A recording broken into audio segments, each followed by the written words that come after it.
What's up, my Tyler Perry Sisters fans? It's your girl Barbie J here with my 2 cents about a comment that I heard on another content creator's page about Danny. And then I'm going to do another video, one about Sabrina. But the comment that was said by this content creator that irked my nerve and got under my skin was, yet another man on this show whose life is in shambles because he got involved with one of these women. And they were talking about Tony. And I found that very interesting that a man would say that about another man because, let's be for real, y'all. Tony is getting his karma. That's right, his karma. And I do not feel bad about the way that his life is turning out right now. He is the reason and the only reason his life is in shambles.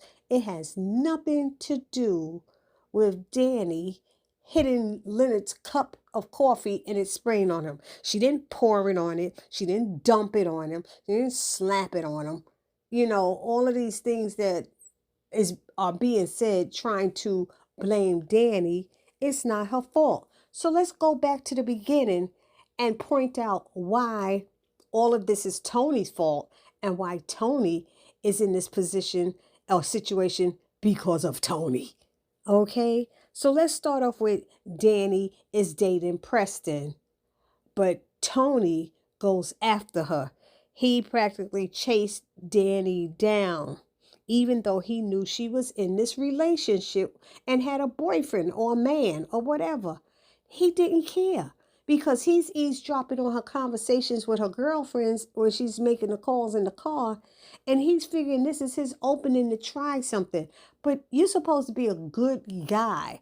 That's what they told us when they had that bus ride, that him, Tony, Rich, and Jordan were good guys, but yet all their lives are falling apart.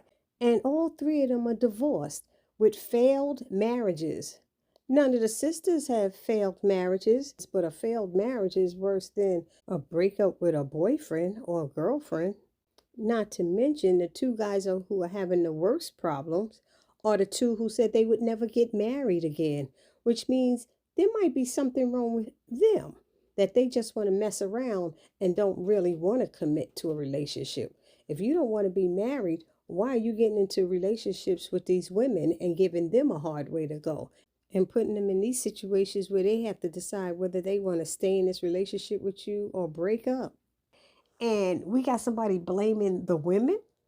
These men went after them. I'm just like, let's be for real now. Now, okay, so he went after a woman who already was dating somebody. Then when he got her, he's inappropriately under her desk while during her work hours while she has a customer, a passenger in front of her desk. He's acting like he's going under there to get paper, and he's under her skirt.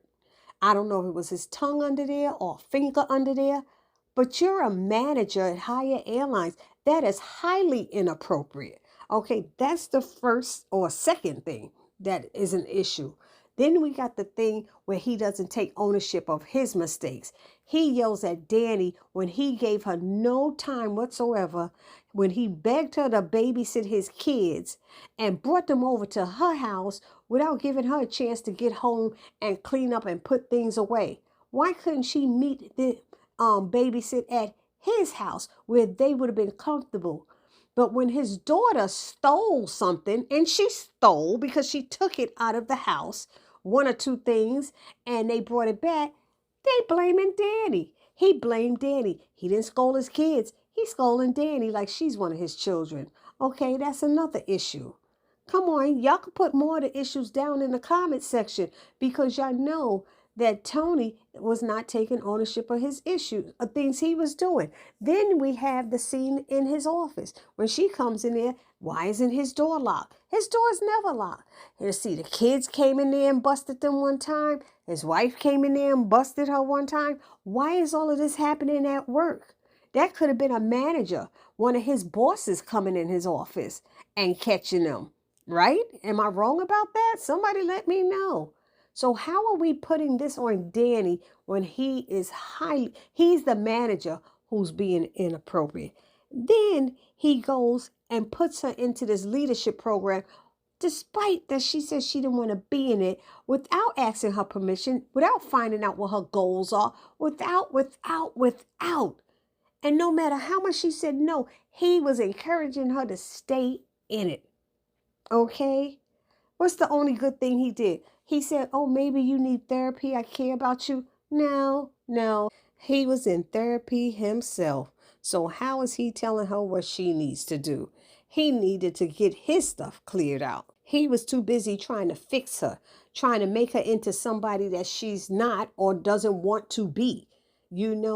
He pinning her friends against, not pinning them against her, but throwing up their accomplishments in her face, trying to make her feel bad. So I'm sorry, when you try to blame Danny for something, y'all need to look real close at Tony.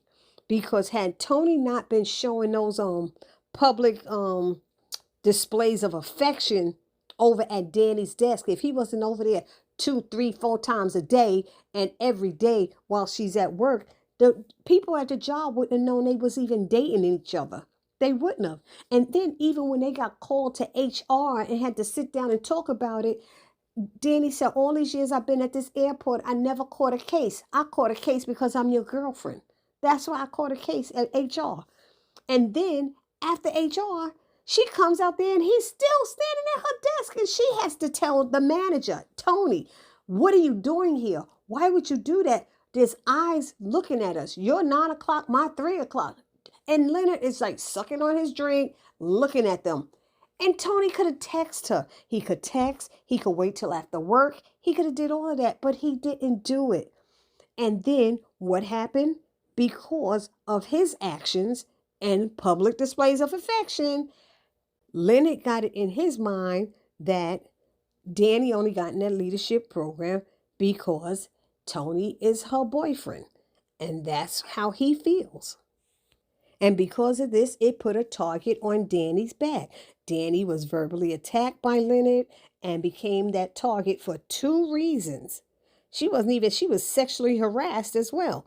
But 1, because Tony put her in the leadership program, and 2, because he was constantly hanging around Danny's workstation during her work hours, showing these displays of affection. Leonard wouldn't have known about it. He was the one who was the aggressor, because as soon as Tony left, he came right over to Danny's desk. So if something happened, it's him who initiated the whole issue, not Danny. She had to defend herself. So please stop trying to say that Tony's life got ruined because of Danny. Tony's life became in shambles because of Tony, and Tony only. The fact that Danny had to stand there and take that abuse from Leonard, with him saying all she does is screw her boss and smoke weed, that he earned that position on his merit and she earned it on her back, and all of this stuff. I'm just like, who? Yeah, she should have reported it to human resources, but there's some people who don't like running to human resources. They don't like drama. Danny is pretty much laid back and don't make waves too much. Ain't nobody did nothing to her when she ran over them hillbilly Preston's brothers with the cart. Nobody said nothing to her then. But a cup of coffee is an issue? Come on. Tony's life is in shambles now because of Tony's actions and Tony's actions only. Y'all put it down in the comment section what y'all think about that. And I will see you all in the next video. Please do not forget to subscribe, like, comment, and share. Subscribe, like, comment, and share. It's your girl, Barbie J, saying peace.